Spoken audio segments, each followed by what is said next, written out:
وَلَقَدْ رَآهُ نَزْلَةً أُخْرَىٰ، اور اس پیغمبر نے دیکھا ہے جبریل کو اوپر سے اترتے ہوئے عند سدرۃ المنتہا، سدرۃ المنتہا کے پاس درخت بیری کا، چھٹے آسمان میں، اس کی شاخیں 7ویں میں ہے، اور ہر آسمان سے شاخیں نظر آتی ہے۔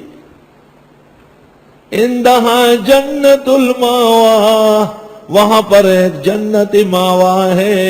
اذ یغشی السدرۃ ما یغشی، جب ڈھانک رہا تھا بیری کو وہ جو ڈھانک رہا تھا۔ آپ نے معراج میں کہا، بخاری کتاب الصلاۃ معراج، لہا الوان شتیٰ لا ادری ما ہی، سدرۃ المنتہا کے رنگ بدلتے تھے، ہرے بھرے نیلے پیلے، ہرے بھرے نیلے پیلے۔ آسمانوں میں فرشتے کھڑے ہیں، ہر ایک رنگ کو دیکھ کے یہ مجھے مل رہا ہے، یہ مجھے ہدایت ہو رہی ہے، چالو کرو، روکو، مارو، پھینکو، اٹھاؤ۔ سلطنت عالیہ، دربار عظمت خداوندی کے احکامات جاری ہے۔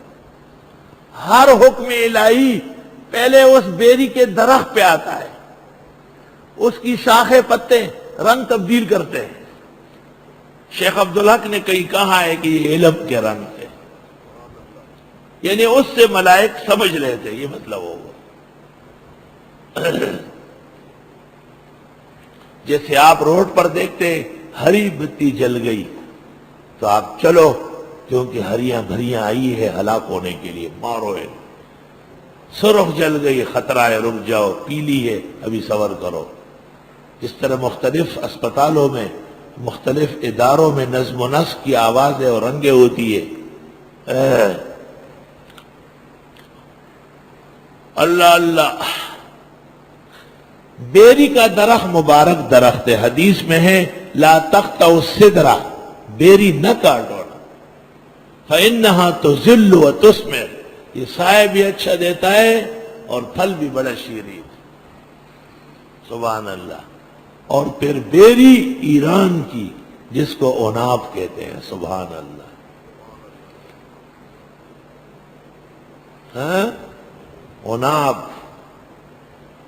عناب لب، لعاب دہن، شربتی وصال، یہ نسخہ چاہیے تیرے بیمار کے لیے۔ عناب لب، لعاب دہن، شربتی وصال، اور یہ نسخہ چاہیے تیرے بیمار کے لیے۔ خطیبہ، یہ سیکھو، پنجاب میں یہ موتیاں بکھیرو، پہیاں پہیاں سے کیا ہوگا؟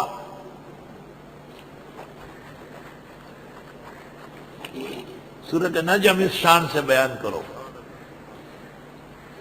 ہر تقریر میں چند آیات پڑھو شوق سے، سمجھ کے پھر اس کی تفسیر کرو۔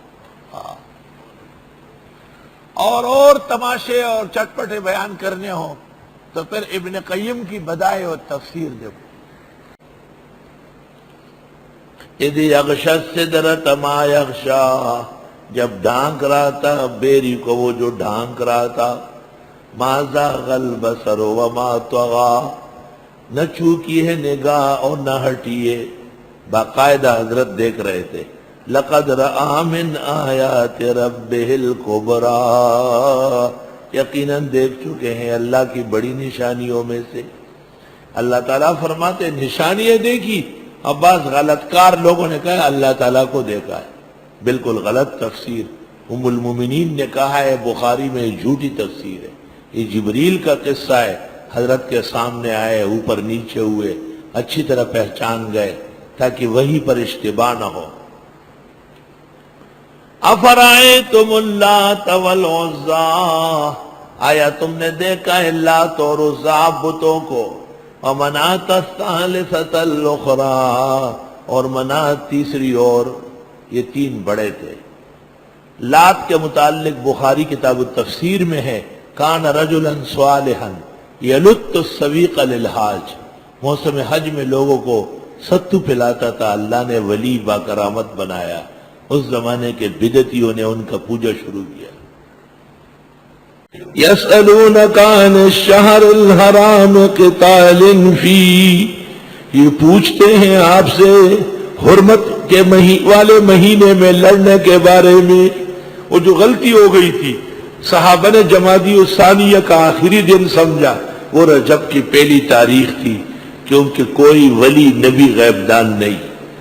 قل قتال فیہ کبیر، آپ فرمائیے لڑنا حرمت والے مہینے میں بڑا گناہ ہے، وصد عن سبیل اللہ، لیکن روکنا اللہ کے دین سے جیسے تم روکتے ہو، وکفر بہ، اور کفر کرنا اللہ کے ساتھ، والمسجد الحرام، اور مسجد حرام سے نکالنا، سبیل اللہ پر عطف ہے، وصد عن سبیل اللہ وصد عن المسجد الحرام، وإخراج أهله، اور نکالنا وہاں کے اہل کو، پیغمبر و صحابہ کو مکے اور کعبے سے نکالنا، منہ اکبر، یہ زیادہ بڑا گناہ ہے عند اللہ، اللہ کے ہاں، والفتنة اکبر من القتل، اور کفر و شرک کا فتنہ یہ سب سے زیادہ سنگین ہے قتل و غارت گری سے بھی۔ تم جو پوچھتے ہو کہ صحابہ نے رجب کی پہلی تاریخ کو کیسے لڑائی لڑی، تم بتاؤ کہ یہ دین سے لوگوں کو روکنا، کفر کرنا، مسجد حرام سے روکنا، پیغمبر و صحابہ کو کعبہ اور حرم سے نکالنا، یہ کم گناہ ہے کیا؟ یہ کم گناہ ہے؟ فرید اور شرپسند نے چیف جسٹس کو خراج تقسیم پیش کیا ہے کہ اس نے اس کے ساتھ عدل کیا، اور چیف جسٹس کو کمرہ عدالت میں بے عزت سب سے پہلے اس کے وزیر اعلیٰ بھائی نے اس کے لیے کیا۔ یہ دبد و دابدی دی دادائے رات مڑ کو ننے بیارہ کرش پی دی، توبہ توبہ۔ والفتنہ، تو یہ کفر، شرک، کافروں کا وجود، یہ فتنہ ہے، اکبر، یہ زیادہ خطرناک ہے من القتل، ان کو قتل کرنے سے، ان کو قتل کر لو، ختم کرو، تاکہ دنیا صاف ستھری ہو جائے، خدا کی زمین دھل دھل آ جائے۔ یہ اس اشکال کا جواب ہے جس میں انہوں نے کہا تھا کہ صحابہ نے رجب کو کیوں حملہ کیا، جواب وہ تو غلطی ہو گئی، لیکن تم جو دانستہ صد عن سبیل اللہ، خدا کے ساتھ کفر، نبی اور صحابہ کو مسجد حرام میں داخلہ بند، ان کو مکہ اور کعبے سے باہر نکالنا، اکبر عند اللہ، یہ بہت بڑا گناہ ہے۔ والفتنۃ، اے وجود الکفر وعروج الشرک اکبر من القتل، یہ اور بڑھ کر گناہ ہے قتل سے بھی۔ وہ جو قتل صحابہ نے رجب میں کیا وہ گناہ، لیکن اس سے بڑھ کر تمہارا کفر، تمہارا صد، مسجد حرام اور مکے کی توہین اس سے بڑھ کر ہے۔ تو حاصل کیا نکلا؟ حاصل یہ نکلا کہ اگر کسی مسجد میں مشرک اور بدعتی قابض ہو اور اللہ تعالیٰ اہل حق، اہل توحید کو ایمان و توفیق دے، تو ان کو وہاں سے نکالنے کے لیے جو ڈنڈے سوٹے چلیں گے وہ کم درجے کی بات ہے، وہ مسجد کی صفائی ستھرائی کے قبیل میں سے۔ والفتنۃ اکبر من آپ سے لوگ کہیں مسجد میں لڑ رہے ہیں، ہمارے جو نفع والے بھائی ہے تبلیغیان، یہ تو بس تبلیغ نصاب بھی چھوڑ کر گھر بھاگے، ان کو یہ سکھایا گیا کہ فتنہ نہ کرنا۔ فتنہ جانتے نہیں، فتنہ تو بدعتی کے وجود کو کہتے ہیں، فتنہ تو مشرک کے چہل پہل کو کہتے ہیں۔ قرآن تو یہ کہتا ہے کہ وہ جو تم نے ان کو رجب میں مارا ہے اس سے بڑھ کر گناہ ان کا باقی رکھنا ہے۔ تو حاصل کلام کا یہ نکلا کہ توحید و سنت کے لیے، مسجد اور مدرسے کی عزت و ناموس کے لیے نااہلوں کو باہر نکال دینا عین قرآن کے مطابق۔ وَلَا يَزَالُونَ يُقَاتِلُونَكُمْ، اور ہمیشہ یہ لڑیں گے تم سے۔ لا بھی نافیہ ہیں اور زالو بھی، تو دو منفیوں کے ملنے سے پیدا ہوتی ہے جمع۔ الجبر میں لکھا ہوا ہے تو بھی خدا کے واسطے کہہ دے نہیں نہیں، اور ہمیشہ لڑیں گے تم سے حتی یردوکم عن دینکم، یہاں تک کہ لٹا دے تم کو تمہارے دین سے۔ کافروں کی لڑائی تم سے ایک دو دفعہ نہیں، ساری زندگی